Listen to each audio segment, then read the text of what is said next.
Another very similar patient, just like the previous one, with the impacted maxillary left canine. I need to distalize on that left side. He does have an issue with his second molars, so we requested extraction of the third molars so that I could predictably distalize and make space for that canine.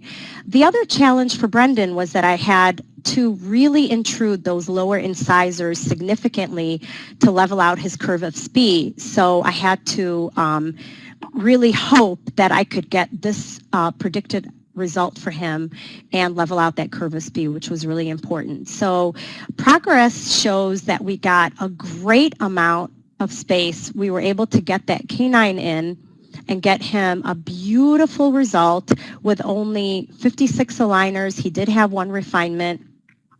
He had 15 months of treatment, but I'll be honest, some of those months were holding months, waiting for him to get the wisdom tooth extracted for distalizing and waiting for his second molar to erupt and things like that. So some of that treatment time wasn't actually treatment. And if you look at his predicted outcome, I believe he got just a fantastic result compared to his predicted outcome, especially the predicted outcome of where that canine's going to be.